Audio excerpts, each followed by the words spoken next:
Hey, party people. So I found a list of every NES game known to man. And I'm going to either 1, play them all, and if I can't, then 2, I'm going to document them in this here video series. Why? I don't know. But there are some rules and stipulations here.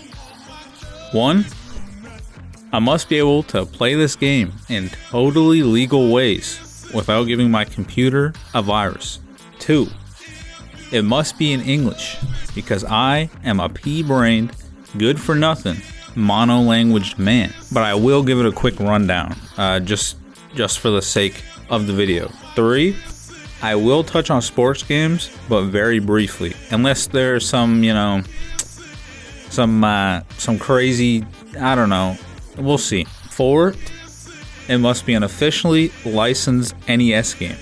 No betas, no homebrews, no bootlegs, prototypes, ROM hacks, translations, unlicensed games, you name it. Because those are videos for another time. 5, I won't be beating every game because that would literally take me forever. And I simply do not have the time. That shit would take me like fucking 10 years, dude. Be real. And 6, I may get some facts incorrect because, I'm human. I make mistakes. Give me a break. And 7, most of these games I'm playing for the very first time in my whole entire time on this planet Earth. So bear with me because I might not be the best. Let's get into it. Starting off the list is 89 de nu Kayuse Uranai. Basically, it's a horoscope simulator. It was released in December 1988 and was meant to predict your fortune for 1989, essentially making the game a paperweight after the time frame had expired.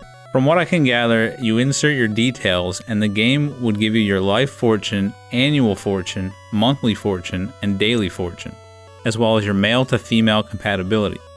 And apparently, if you select the same sex as yourself, the game completely shits the bed. This game is not in English, by the way, so I didn't get to play it, but basically it's the electronic equivalent of your newspaper's horoscope section. The cover's sick though, so you gotta give it points for that. Next up is 2-in-1 Super Mario Bros. And Duck Hunt. The classic.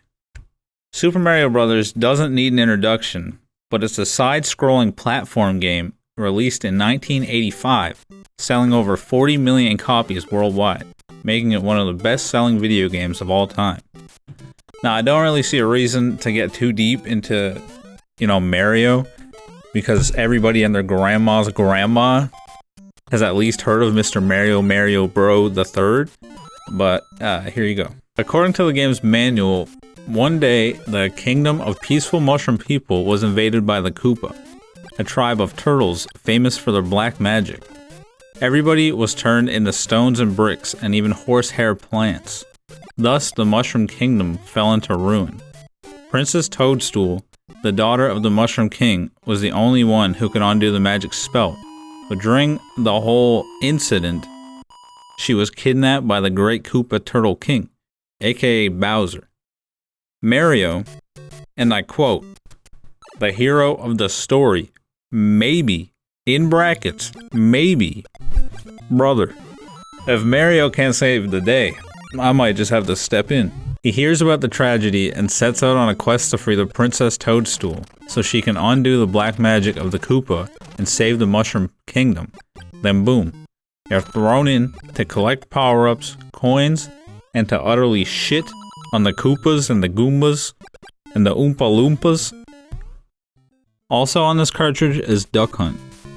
Released in 1984 by Nintendo for the Famicom, but later released in North America in 1985 as a launch title bundle with the NES. Wabam. The game was developed by Nintendo specifically for the use of the NES Zapper. Essentially, you drink beers, you chew tobacco in the woods in your camouflage ghillie suit with the boys, and you send your hunting dog out there into the field to scare some ducks, and you shoot them. And you bring home dinner to the family. Or you can also shoot clay pigeons, which is a lamer alternative, Let's be real. Now, I couldn't find any lore to this game, but I can't imagine it really needs any. The 3D Battles of World Runner. This game was released in 1987. Shortened as 3D World Runner, it's a game about this fella, supposedly named Jack, who is somewhat of a space cowboy, perhaps even a gangster of love, whose solar system is being terrorized by a gang of alien serpent beasts. Jack steps up to the plate. He can run faster and jump further. Plus, he is mighty keen with his laser gun. The enemy's name is Grax, who summons on his 7 brothers, who summon all their friends, and paid henchmen, who summon all their friends, who summon all their friends, who summon all their friends, who summon on their friends, who summon all their friends, who summon all their friends, who summon on their friends, who summon on their friends. To wreak havoc over solar system number 517. You're tasked with eliminating Grax and his brother while jumping over bottomless canyons and avoiding enemies through the course of 8 worlds. Along the way, you'll run into ancient columns that may benefit you or put you in danger. Also, along the way, there are balloons you can pick up, which take you to a secret world where you collect a bunch of stars that give you points. I don't know if I'd really call it secret, it's more so bonus. That's pretty cool, it's pretty fun. The game's alright, but the enemies are where the goods are. Just look at some of these names. Venus Dietrap, Dogface, Mean TV, Handman, Magic Mushrooms. This game is literally threatening you with a bad trip. Man, you are shivering in your boots right now. I don't know what to tell you. Are your timbers shivered? All in all, 10 out of 10. A little hard on the eyes, but what's a little eye strain when you're having fun? Am I right, fellas? 3-in-1 Super Mario Bros, Tetris, and Nintendo World Cup. We'll skip Super Mario Bros because we already touched on that, so on to Tetris. This specific port of the game was released in 1988, but the original Tetris was released in 1984. Tetris needs no introduction, it's an iconic game, even to this very day people are playing it. Not to mention the third music track. This is a certified hood classic. Since I don't really know what to say, I'm just gonna go ahead and read from the manual, so here goes. What is Tetris? Tetris is a new type of puzzle game from the Soviet Union that tests your reflexes. It's really simple to play. 7 different shaped blocks fall down the game field, one after the other. The object of the game is to keep the blocks from piling up to the top of the game field. To do this, you can move the blocks to the left and right and rotate them as they fall. If you can completely fill in one horizontal line, the line disappears and you get points. If the blocks pile up to the top of the game field, then that's the end of the game. Tetris is simple, easy to understand, but difficult to drag yourself away from. Tetris originally came from the word tetra, meaning the number 4. By arranging 4 squares, you can make 7 different shapes, which are the pieces used in the game. Next is Nintendo World Cup. It's a soccer game released in 1990. It's a localization of a different game called Niketsu High School Dodgeball Club Soccer. It includes 13 different countries. Pretty dang. Not much to say other than that it's a soccer game, though it's pretty fun, and some of the animations are pretty funny. 4 Ninuchi Mahjong. It's a game consisting of Japanese Mahjong, which I don't know how to play, and I feel like it'd take me a lot longer to learn how to play it than it would a normal person. But if you know anything about this game, or you know how to play, then maybe this is right up your alley. At first I couldn't find it, but then I found it and was able to play it, but I just can't wrap my head around anything.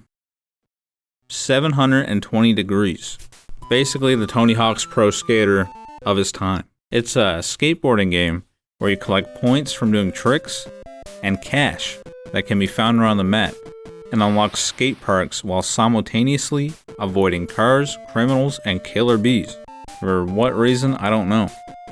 8 Eyes. This game is about mankind being rebuilt after hundreds of years of nuclear war. under the guidance of the Great King, who used the power of the 8 eyes to rebuild the planet.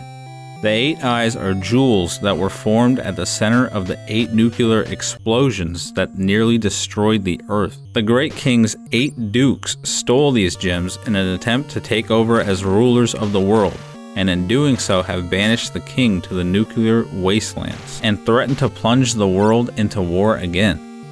You take the role of Orion the Falconer, the king's bravest and mightiest guardsman, who is set out to retrieve the 8 eyes. On your journeys, you will have to fight off the Duke's soldiers and nuclear mutants, and skeletons, and giant wasps, and mudmen. Wow. You also must kill the boss of each castle to retrieve the jewels. Then you return the jewels to the king, who finishes rebuilding the earth, and the world lives happily ever after, and you are forever praised for what you have done. Also, the drawings in the manual are pretty awesome, so here are some. Did I mention that this game is hard as shit? Holy guacamole. It could just be me, I don't know, but I had a difficult time from what I played. 10-Yard Fight is a football game originally released in 1983 for arcades. 2 thumbs up. 1942. Basically, you're an American pilot fighting against the entire Japanese Air Force, which comes in waves during World War II, with your final goal being to reach Tokyo. The B button shoots missiles and the A button does a loop-de-loop in case you find yourself too surrounded by enemies and need a quick escape. I found the loop-de-loop was cool and all, but sometimes, you know, you have loop-de-loop to get out of danger's way, just to be thrown right back in when you come back up. This game was released in 1984 as part of the Captain Commando Challenge series, and the first in the 19XX series. Most of these will be touching on at one point or another during these videos, so keep an eye out. 1943, The Battle of Midway. Now this game is awesome. While recording footage, I accidentally wasted like an hour, 2 hours just playing this game because I thought it was so fun. It's pretty much a refined follow-up to 1942. Released in 1987 and with a title referencing the Battle of Midway, which actually happened in June 1942. The game is set off the coast of Midway Atoll in World War II, where the goal is to attack the Japanese air fleet that bombed the American aircraft carrier.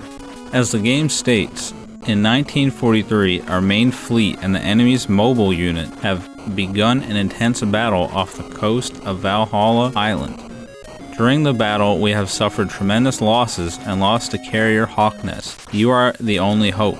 Destroy Totaku. You play through 16 levels fighting off Japanese sea and air forces alike, ending with you destroying the Japanese battleship. You can also use stat points, and you have what's basically an ultimate ability, which I thought was pretty cool. And the music kinda slaps. Just saying.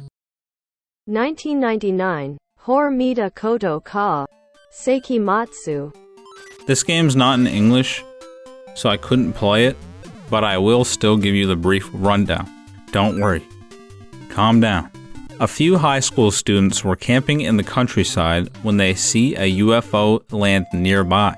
Before they have a chance to comprehend what just happened, a small pink alien approaches and announces the end of the century is near, and something extraordinary will happen in 1999. The game takes place between 1995 and 1999. It's basically an electronic board game. It's like a mix between Monopoly and the Game of Life.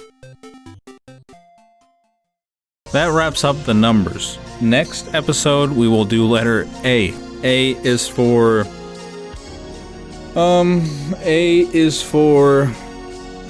awesome. Thanks for watching. Don't forget to comment, rate, subscribe, leave a video reply. I hope you enjoyed your stay. Say hi to the wife and the kids for me. How's your mom doing? Long time no see. Sorry to hear about your uncle. How are the kids? The dog. Don't forget to give that like button an elbow from the top ropes. See you next time, fellas. Later.